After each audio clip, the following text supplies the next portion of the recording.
Hello, my name's Millie Morgan and I had my first seizure in 2012. Millie, can you tell us about when you first had your seizure, how it made you feel, the initial diagnosis, and what happened around that, please? So it was Christmas 2012 and I woke up um, to a seizure and it terrified the life out of me and I had no idea what it was. So I'm going to explain to my parents what had just happened. I had no idea what to say because I'd never heard of epilepsy and I just described it as the shakes, to which of course they responded to as it was just a nightmare. Um, so I kind of blocked it out my mind, and then for 8 months I was having my seizures and had no clue what it was. And I spoke to my teacher about it, my friends, my parents, and they all thought it was anxiety or nightmares. I knew it wasn't, but I just had to get on with it because I had no better explanation.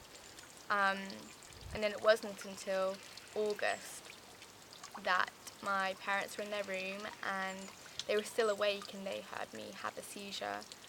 And from then, the next day, I went to the doctors and they referred me to Bath Hospital where I'd have tests to see what was happening. And a year later, I was diagnosed with benign Rolandic epilepsy. And it was a lot because I was 10, 11 years old and this was a completely new thing for me. I had never heard of epilepsy before, and although it was a long time coming before the diagnosis, nothing could prepare you for that feeling. Um, and for a long time it was really hard for me to come to terms with, and my parents and my brother as well. That's good. So can you tell me then the impact that the condition had on your life and those closest around you? It knocked my confidence hugely. I was quite a confident child, and this hit me like a ton of bricks. I was too afraid to go to stay one night at my grandparents' house, who lived 2 minutes away in my village, and I was terrified at the prospect of staying over the night in fear of what could happen. And I wouldn't go to my friends' sleepovers. I'd just make up an excuse for not going. Um, I went on a school trip in year 6 and my mum had to come with me, and I ended up having to stay in her room while I was there, and it was a huge knock for me. And for a good few years I felt so lonely and so isolated and so powerless, and the effect it had on my parents and my brother as well. It hurt me to know that they had to see me in that state and everything that they had to go through as well because of it.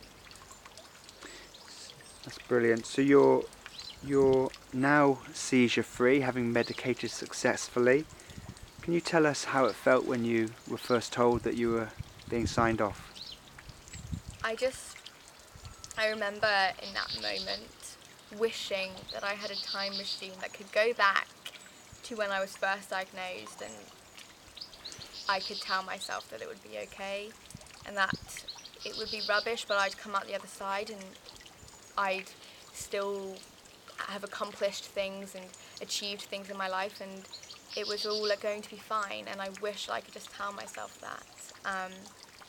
And I was so unbelievably proud of myself for accomplishing something that used to be such a big barrier, and I had accomplished it and I had beaten it, and it was honestly one of the best feelings in my life, and I'll never forget it.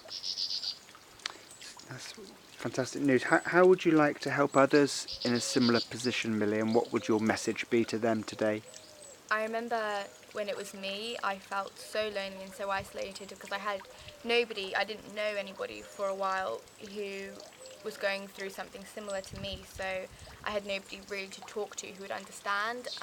So just to be an ear where somebody could vent to and I could understand their problems and talk to them about my experiences and try to help other people with my experience, because I know nobody should have to go through what I went through alone. Not saying that I did go through it alone. I had the best support from my family, but nobody should have to go through it without somebody there to guide them who can understand. And I think that everybody should have that person to talk to about it. And my message is just don't let it define you, because you are so much better and you are so much more significant than this illness. And the more you let it define you, the more it will just engulf you. And I think that I let it define me for too long, and I just don't want anybody else to have epilepsy as a barrier for them and not do the things they want to do in life because of it, because it should never be that way. So what does the future hold for Milly? What do you want to do in the future, Milly? Now I want to go into the entertainment industry and acting, directing. I also love languages and writing, and want to go to Cambridge and do all these things. And a couple of years ago that would have seemed impossible, and now I have such goals for myself, and I know that there's a good chance that if I didn't have epilepsy in my life, maybe I wouldn't be a stronger person I was today with the goals that I have today. So, yeah. Thank you very much, Milly.